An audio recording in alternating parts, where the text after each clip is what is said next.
Hello दोस्तों, कहानी की इस नई सीरीज में हम लेकर आए हैं आपके लिए एक और नई कहानी। आज की कहानी का नाम है कैसी ये मोहब्बतें।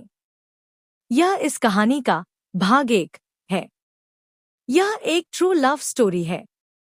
कहानी को पूरा जरूर पढ़े। तो चलिए शुरू करते हैं। महादेव के मंदिर में एक लड़की हाथ जोड़े शिकायती अंदाज में बोले जा रही है। देखिए महादेव, इस बार आपको मेरी मदद करनी होगी। हमने आपसे छोटी सी बात कही थी कि मैं 12वीं की परीक्षा में अच्छे अंकों से पास हो जाऊं, ताकि मेरे बाबा मुझे दिल्ली यूनिवर्सिटी में पढ़ने के लिए इजाजत दे दे। नहीं तो आपको पता ही है, मेरे बाबा इसी शहर के किसी कॉलेज में दाखिला करवा देंगे। पर आप तो जानते ही हैं ना महादेव कि मैं दिल्ली में जाकर पढ़ना चाहती हूँ। वह लड़की अपने ही धुन में हाथ जोड़े बोले जा रही थी। तभी उसे वहां के पुजारी जी आवाज देते हैं, संध्या बिटिया, यह लो तुम्हारा प्रसाद। वैसे तुम्हारा परिणाम आया कि नहीं? पुजारी जी हाथ में प्रसाद देते हुए बोले। कहाँ पुजारी काका? उसी के लिए तो यहाँ पर आई हूँ, महादेव से प्रार्थना करने। संध्या ने पुजारी से कहा। सब ठीक हो जाएगा, भरोसा रखो इन पर, पुजारी जी ने कहा और अपने काम में लग गए। वैसे पुजारी काका, बाबा मिले तो बोल दीजिएगा, मैं घर के लिए निकल गई हूँ पूजा करके, संध्या ने पुजारी जी से कहा। ठीक है बिटिया, बोल दूंगा, पुजारी ने संध्या से कहा। संध्या भी घाट से होते हुए बनारस की गलियों में चली आई। बनारस की गलियां तंग जरूर होती हैं और चहल पहल भी बहुत होती है। यहाँ आपको कभी सन्नाटा मिल ही नहीं सकता। कभी कभी तो रात भी यहाँ भोलेनाथ के नामों से गुंजायमान रहती है। संध्या घर आती है, जूती उतारती देती है और सामने बने तुलसी को हाथ जोड़कर प्रणाम करती है। जैसे ही वह घर के अंदर आती है तो उसकी दीदी आरती बोलती है, अगई तुम महादेव से अपनी शिकायत करके। आपको तो पता ही है दीदी कि मेरा आज रिजल्ट आने वाला है, तो मुझे टेंशन तो होगी ना। मेरा सपना है दिल्ली जाकर पढ़ने का। अगर रिजल्ट में अच्छे नंबर नहीं आए तो बाबा मेरा दाखिला यही किसी कॉलेज में करवा देंगे, संध्या ने अपनी बहन से कहा। तू टेंशन मत ले, हर बार तो तू अच्छे नंबर से पास हुई है, तो इस बार भी अच्छे नंबरों से पास होगी, आरती ने संध्या को दिलासा देते हुए कहा। अच्छा दीदी, यह सब छोड़ो, बाबा कहाँ है? हम यहाँ हैं।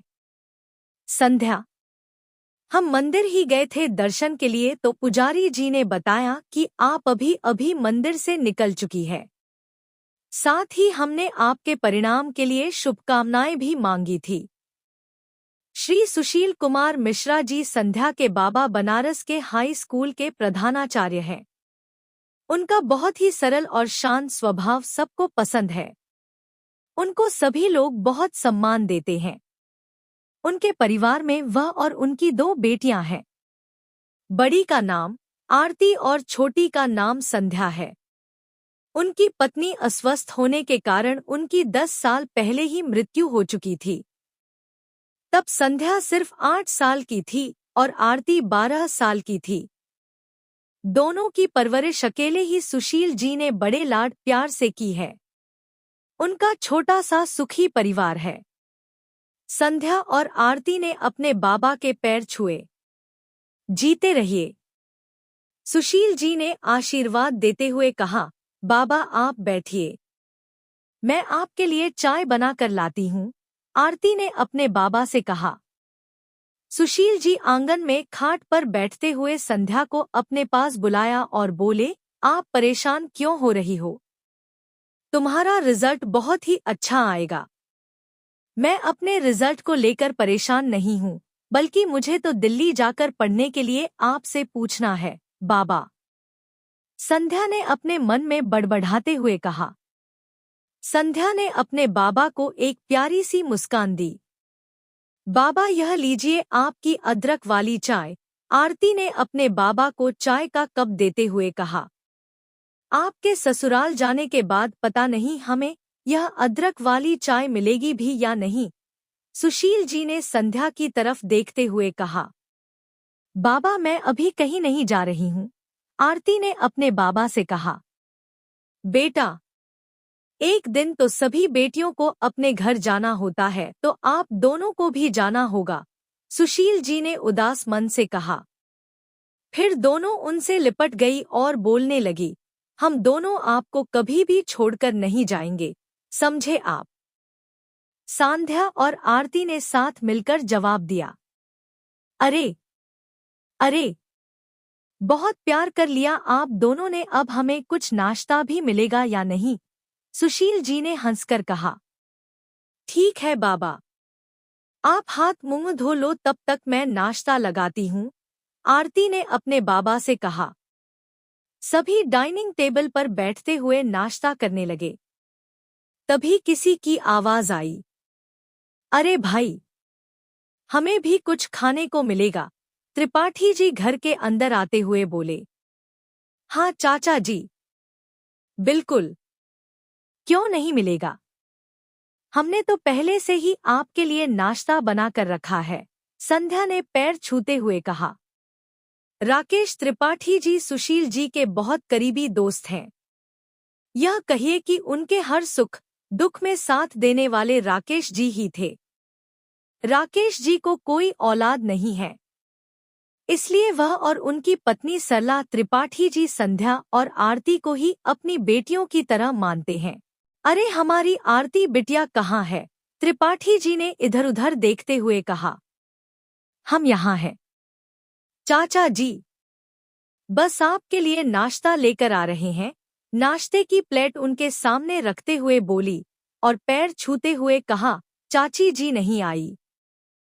चाचा जी, अरे बेटा, वह अपने मायके गई हुई है, राकेश जी ने नाश्ता करते हुए कहा। अच्छा संध्या बिटिया, आज तो आपका रिजल्ट आने वाला है ना? राकेश जी ने संध्या से पूछा। जी चाचा जी, उसी को लेकर परेशान हूँ, संध्या ने जवाब दिया। हमें तो पता है हमारी बिटिया जरूर अच्छे नंबर से पास होगी। वैसे क्या सोचा है आपने कि किस कॉलेज में दाखिला करवाओगी? त्रिपाठी जी ने संध्या से सवाल किया। जी चाचा जी, मैंने तो सोचा है कि दिल्ली विश्वविद्यालय में अपना दाखिला करवाऊं, संध्या ने नजरें नीचे करते हुए जवाब दिया। यह तो बहुत अच्छी बात है, त्रिपाठी जी ने कहा। कितनी बार कहा है संध्या कि आप इसी शहर में रहकर पढ़ाई पूरी करेंगी? सुशील जी ने थोड़ा गुस्से से कहा। आप सब तो जानते ही हैं कि मेरा सपना दिल्ली जाकर पढ़ना है, संध्या ने रोनी सी सूरत बनाकर कहा। अरे सुशील, तू भी क्या बच्चों की तरह जिद लेकर बैठा है? अब उसका मन है तो उसे पढ़ने जाने दे, त्रिपाठी जी ने सुशील जी के कंधे पर हाथ रखते हुए कहा।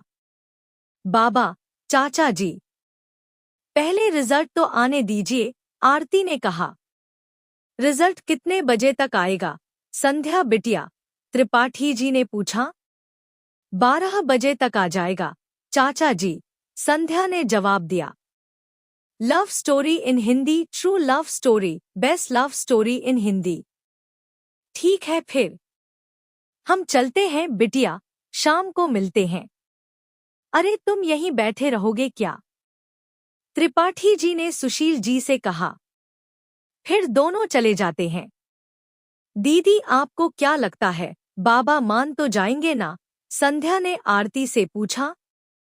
अरे मेरी प्यारी बहन, सब ठीक हो जाएगा, तू टेंशन मत ले, आरती ने संध्या को दिलासा देते हुए कहा। इस कहानी का यह अध्याय यहीं समाप्त होता है। क्या संध्या के बाबा उसे दिल्ली जाकर पढ़ने के लिए इजाजत देंगे या नहीं, जानने के लिए इस कहानी का अगला भाग जरूर पढ़ें। साथ ही ऐसे मजेदार कहानी सुनने के लिए और हमारे साथ जुड़े रहने के लिए हमारे चैनल को लाइक एंड सब्सक्राइब जरूर करें।